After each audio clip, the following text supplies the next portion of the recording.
मैं और मेरी बहन ज़ॉम्बी से भरी दुनिया में 10 साल तक जीवित रहे, लेकिन जब मैं अपनी बहन को मलबे से बाहर लेकर आया तो वह अभी भी सोई हुई थी। मेरा स्वागत सैनिकों की बर्फीली बंदूकों की नली ने किया। हालांकि मैंने उन्हें समझाने की पूरी कोशिश की और जोर दिया कि हम में से किसी के शरीर में कोई वायरस नहीं है, फिर भी वे टस से मस नहीं हुए। अगले ही पल एक सैनिक की बंदूक से गलती से गोली चल गई। पलक झपकते ही मेरी बहन के माथे पर एक खून से सना छेद हो गया। वह धड़ाम से गिर पड़ी। मेरी इकलौती रिश्तेदार चली गई। मैं पूरी तरह टूट गया। घबराहट में उसके माथे के घाव को बंद करने की कोशिश करने लगा, लेकिन खून मेरे हाथों को लाल करता रहा। यह दृश्य पूरी दुनिया में लाइव दिखाया गया और करोड़ों दर्शक तालियां बजाकर चिल्लाने लगे। उनकी नजरों में मैं एक खतरनाक अपराधी था जिसके हाथ खून से सने थे। तभी एक महिला सैन्य अधिकारी आई जिसके चेहरे पर खून चूसने वाली मुस्कान थी। माफ करना, गलती से गोली चल गई। चूंकि अब पुष्टि हो गई है कि तुम लोग इंसान हो तो अब सब ठीक है। उसे अभी अभी उच्च अधिकारियों से गुप्त आदेश मिला था कि मुझे लैब में भेजा जाए ताकि मेरे शरीर में संभावित ज़ॉम्बी वायरस पर शोध किया जा सके। यह सुनकर मैंने ठंडी नजरों से उसे देखा। उस समय मैं कुछ बोल नहीं पा रहा था, जैसे मेरी सारी क्षमताएं खत्म हो गई हों। बस मेरे दिल में एक भयानक गुस्सा जल रहा था। मैं अपनी बहन की ठंडी लाश को गोद में लेकर सूनी आंखों से मुड़ा और सबकी हैरान नजरों के सामने वापस उस ज़ॉम्बी शहर की ओर चल पड़ा। लाइव स्ट्रीम में अनगिनत नेटिजन्स को लगा कि मैं पागल हो गया हूँ। सैन्य अधिकारी का चेहरा अचानक ठंडा पड़ गया। सर, अब क्या करें? उसके पास खड़े सैनिक ने धीरे से पूछा। उसे जाने दो, वह खुद मरना चाहता है तो उसे मत रोको। ईयरपीस में एक ठंडी आवाज आई। सभी लोग यहीं तैनात रहें। ध्यान रहे कि एक भी ज़ॉम्बी बाहर न निकल पाए और दीवार की दरारों को भरने के लिए तैयार रहें। इस समय शहर के एक टूटे फूटे किराए के कमरे में मैं अपनी बहन की लाश को पकड़े हुए सुन्न होकर फर्श पर बैठा था। भाई ने तुमसे वादा किया था कि वह तुम्हारी रक्षा करेगा। जिंदा रहना चाहते थे, इसमें क्या गलत था? भारी दुख ने मुझे निराशा के अंत तक पहुंचा दिया और जैसे ही मेरे दिल में नफरत चरम पर पहुंची, अचानक एक यांत्रिक आवाज, मैकेनिकल वॉइस गूंजी। क्या तुम इस शहर में घुट घुट कर जीना चुनते हो ताकि अंत में ज़ॉम्बी का भोजन बन सको, या तुम पूरी दुनिया में कयामत, अपोकलिप्स लाना चुनते हो? मैंने हैरानी से सिर उठाया। मेरी आंखों में एक सुनहरी चमक कौंधी। दिमाग में उस यांत्रिक आवाज ने फिर से संकेत दिया। मैंने चिल्लाकर कहा, मैं पूरी दुनिया में कयामत लाना चुनता हूँ। मेरी आंखों में पागलपन भरा था। God level evolution system, God level evolution system सफलतापूर्वक बाइंड हो गया है। होस्ट, अब से दुनिया को अंधकार में डूबने दें। तभी मेरे दिमाग में फिर से वह आवाज आई। सिस्टम, तुम्हारा क्या उपयोग है? मैंने जल्दी से पूछा। होस्ट, इस सिस्टम के 4 मुख्य कार्य हैं। इवोल्यूशन, विकास। आप ज़ॉम्बी को मारकर इवोल्यूशन फैक्टर्स प्राप्त कर सकते हैं और अपने शरीर को पूर्ण विकसित कर सकते हैं। कंट्रोल, नियंत्रण। जो ज़ॉम्बी आपके कारण संक्रमित होंगे, आप उन्हें पूरी तरह नियंत्रित कर पाएंगे। स्लॉटर, वधा।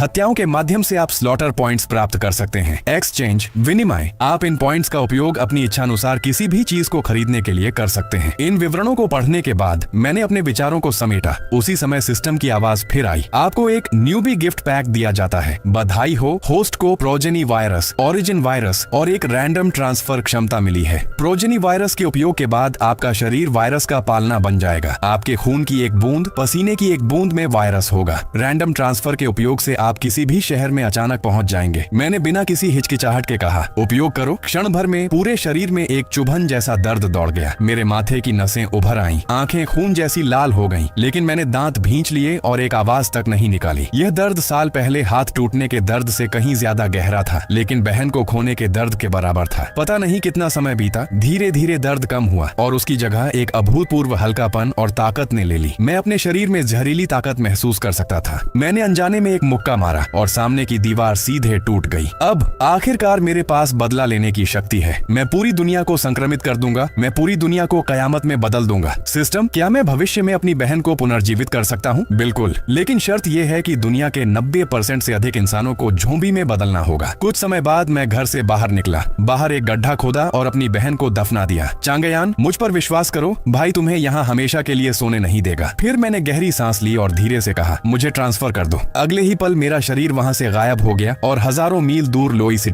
सिटी में प्रकट हुआ। मैं बिखरे हुए बालों और गंदे कपड़ों में सड़क पर चल रहा था। राहगीर मुझे देखकर नाक भाव सिकोड़ रहे थे और नफरत से रास्ता बदल रहे थे। तभी मैंने जमीन से एक अखबार उठाया और उसकी खबर पढ़कर मेरी आंखों में नफरत और गहरी हो गई। आधिकारिक मतदान, क्या जीवित बचे लोगों को ओहायो सिटी से बाहर आने देना चाहिए या उन्हें वापस खदेड़ देना चाहिए? अंतिम परिणाम घोषित हुआ था। बाहर आने के समर्थन में 1.3 करोड़ वोट थे, जबकि उन्हें वापस खदेड़ने के समर्थन में वोट 133.6 करोड़ थे। ऐसा लगता है कि हर कोई चाहता था कि तुम मर जाओ। मेरे चेहरे पर एक ठंडी मुस्कान आ गई। मैंने आगे पढ़ा जहां कुछ नेटिजन्स के कमेंट्स थे। ऐसे लोगों को मर जाना चाहिए, वे बहुत स्वार्थी हैं। उसे अंदाजा नहीं था कि अगर उसने दीवार तोड़ दी और ज़ॉम्बी बाहर निकल आए तो दुनिया के लिए कितना बड़ा खतरा होगा। अगर मैं ओहायो सिटी का उत्तरजीवी होता तो मैं निश्चित रूप से आत्महत्या चुनता, भागने की कोशिश कभी नहीं करता। इन कमेंट्स को देखकर मेरी आंखों में हत्या की भावना उमड़ पड़ी। वे कहना तो आसान समझते थे, मैं और मेरी बहन जिस नर्क जैसी जिंदगी को जी रहे थे वह किसी की कल्पना से परे थी। ठीक है, तो मैं लोई सिटी को भी ओहायो सिटी बना दूंगा, तब देखूंगा कि वे आत्महत्या चुनते हैं या भागना। जिन लोगों ने ओहायो सिटी को घेरा था, क्या वे अब लोई सिटी को भी घेरेंगे? मेरे दिमाग में एक पागलपन भरा विचार आया जिससे मुझे बहुत सुकून मिला। मैं तेजी से एक दिशा में चल दिया। 15 मिनट बाद मैं लोई सिटी के सबसे बड़े जल संयंत्र वाटर प्लांट पर पहुंचा। यहाँ की दीवारें 10 मीटर ऊंची थीं, लेकिन मैंने एक ही छलांग में उन्हें पार कर लिया। रात हो चुकी थी और मैं बिना किसी बाधा के एक विशाल जलाशय रिजर्वॉयर के पास पहुंचा। क्या मेरा प्रोजेनी वायरस उबलते पानी से मर जाएगा? होस्ट, प्रोजेनी वायरस की जीवन शक्ति बहुत प्रबल है। हालांकि 100 डिग्री के पानी में इसकी सक्रियता धीरे धीरे कम होगी, लेकिन इस प्रक्रिया में कम से कम 1 घंटा लगेगा। सिस्टम की आवाज सुनकर मेरे चेहरे पर मुस्कान आ गई। दुर्भाग्य से मैं अभी खून की एक बूंद से पूरे तालाब को संक्रमित नहीं कर सकता।